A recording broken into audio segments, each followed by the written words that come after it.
माझ्या लेकरा, जरा मागे वळून स्वतःच्या संघर्षाकडे बघ. कित्येक लोक आले ज्यांनी तुला संपवण्याचा, तुझे नाव खराब करण्याचा आणि तुला या मातीत गाडण्याचा आटोकाट प्रयत्न केला. तुला असे वाटत आहे ना की तू एकटा पडला आहेस आणि शत्रू जास्त शक्तिशाली झाला आहे.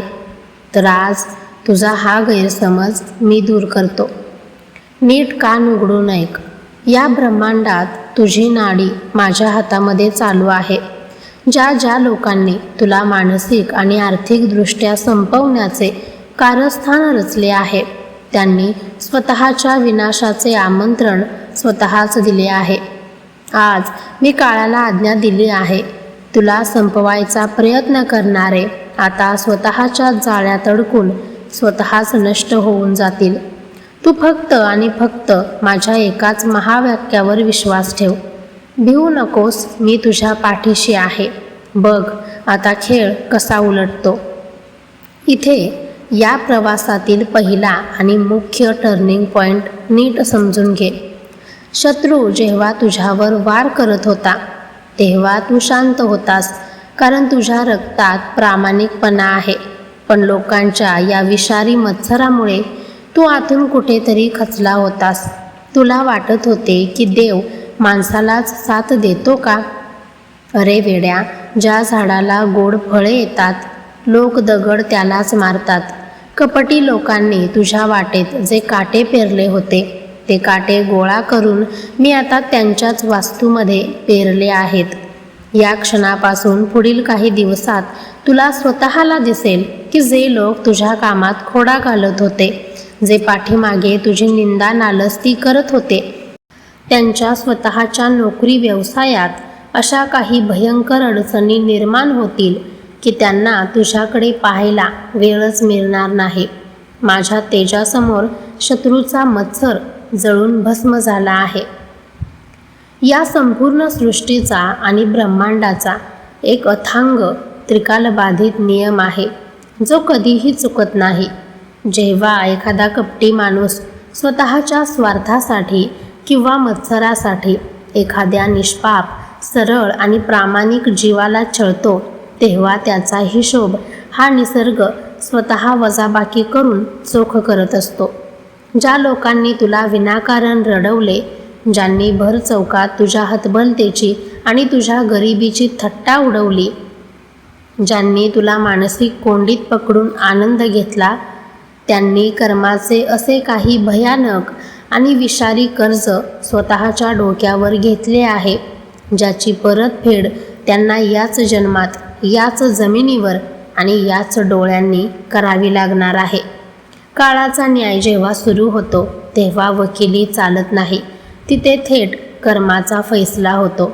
मी आज या पावन आणि महामुहूर्तावर तुझ्या शरीराभोवती, तुझ्या कुटुंबाभोवती आणि तुझ्या प्रामाणिक कष्टाच्या कमाईभोवती माझे अभेद्य अथांग असे वज्र कवच उभे केले आहे. आता या जगातल्या कोणत्याही शत्रूची, कोणत्याही कपटी नातेवाईकाची किंवा बाहेरच्या मत्सरी माणसाची एवढी ताकद नाही की तो या दैवी कवचाला भेदून तुझ्या मनाच्या शांततेला आणि प्रगतीला धक्का लावेल. शत्रू जेव्हा तुझ्यावर वार करायला येईल तेव्हा तो वार या वज्र कवचाला आदळून उलट्या वेगाने थेट त्याच शत्रूच्या छाताडावर बसेल. लोक तुला संपवायला निघतील आणि स्वतःच रसातळाला जातील. असा हा काळाचा अद्भुत खेळ आता सुरू झाला आहे. तू मनामध्ये कोणाचाही सूड घेण्याचा, कोणाचे वाईट चिंतण्याचा विचार अजिबात करू नकोस, कारण तुझा सूड, तुझा बदला आणि तुझा संपूर्ण न्याय हे दोन्ही आता या अक्कलकोटच्या राजाच्या न्यायालयात स्वतः मी सुरू केले आहेत. ज्यांनी तुझा अपमान केला त्यांना तुझ्या दारात येऊन नतमस्तक व्हायला मी भाग पाडणार आहे. तू फक्त तुझे कर्म प्रामाणिकपणे करत राहा. चेहऱ्यावरचा आत्मविश्वास ढळू देऊ नकोस आणि शांत राहून या काळाच्या रंगमंचावर शत्रूचा तमाशा आणि त्याचा विनाश स्वतःच्या डोळ्यांनी बघत राहा. आता इथून पुढचा सर्वात मोठा व्यावहारिक बदल तुझ्या स्वतःच्या अंतरंगात घडणार आहे. मनाकोपऱ्यात लपलेली ती जुनी भीती, ती हतबलता माझं कसं होईल हा विचार, हे सगळे आत्ताच्या आत्ता एखाद्या सुकलेल्या वाळलेल्या पानाविरुद्ध पेटवून मनातून राख करून हवेत उडवून दे. अरे वेड्या, जंगलाचा राजा असलेला सिंह जेव्हा 2 पावले मागे घेतो तेव्हा तो घाबरलेला नसतो रे, तर त्याला शिकार करण्यासाठी एक मोठी आणि अचूक झेप घ्यायची असते. तू आजपर्यंत सोसलेला प्रत्येक अपमान, लोकांनी तुझ्या मार्गात आणलेले प्रत्येक संकट आणि तुझी झालेली कोंडी, ही तुझी माघार नव्हती, तर ती तुझ्या येणाऱ्या सुवर्ण काळाची आणि शत्रूचा थरकाप उडवणाऱ्या मोठ्या झेपेची पूर्वतयारी होती. प्रयत्न कर, मनातून पूर्णपणे निर्धास्त आणि चिंतामुक्त होण्याचा प्रामाणिक प्रयत्न कर. जेव्हा तू माझ्या भिवू नकोस, मी तुझ्या पाठीशी आहे या महावाक्यावर 100% श्रद्धा ठेवतोस, तेव्हा तुझ्या आत्मविश्वासातून विश्वासाची एक अशी अफाट ऊर्जा निर्माण होते जी जगातील सर्व संकटांना, अडीअडचणींना पायाखाली तुडवून पुढे निघून जाते. तुला संपवायला निघालेल्यांना वाटले होते की तू संपलास, पण त्यांना माहीत नाही की तू त्या न संपणाऱ्या अक्कलकोटच्या राजाचा लाडका भक्त आहेस. इथून पुढे तुझ्या नोकरीत, व्यवसायात आणि तुझ्या संपूर्ण घरात पैशांचा आणि सुखाचा जो प्रचंड प्रवाह सुरू होईल ना, तो प्रवाह पाहून तुझ्या शत्रूंचे डोळे पांढरे पडतील. जे तुला कमजोर समजत होते तेच आता तुझी प्रगती पाहून तुझ्याशी हात जोडण्यासाठी तरसतील. तू आता माझ्या आशीर्वादाने सिंहासारखी उत्तुंग झेप घेणार आहेस. तुला अडवण्याचा प्रयत्न करणारे स्वतःच्याच अस्तित्वासाठी आणि स्वतःला वाचवण्यासाठी लढणार आहेत.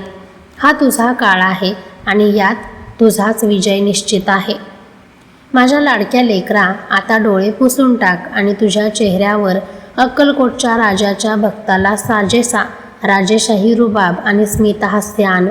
तुझा हा स्वामी, तुझा हा पाठीराखा जोपर्यंत या ब्रह्मांडात जिवंत आहे, तोपर्यंत या जगातल्या कोणत्याही माणसाची, कोणत्याही शत्रूची किंवा कोणत्याही वाईट शक्तीची तुझा एकही केस वाकडा करण्याची ताकद नाही.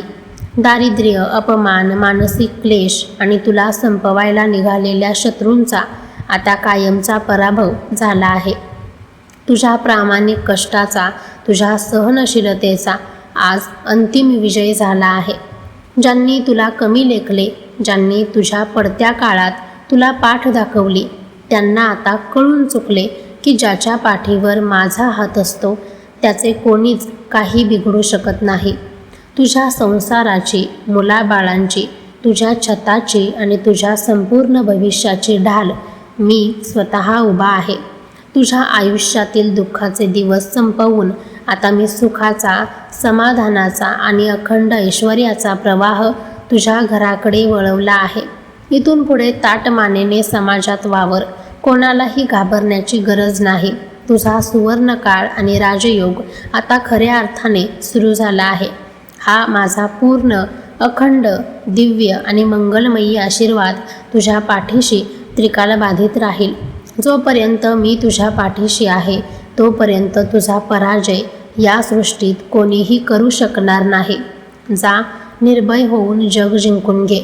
सदैव सुखी भव, सदैव समृद्ध आणि अत्यंत निर्भय भव.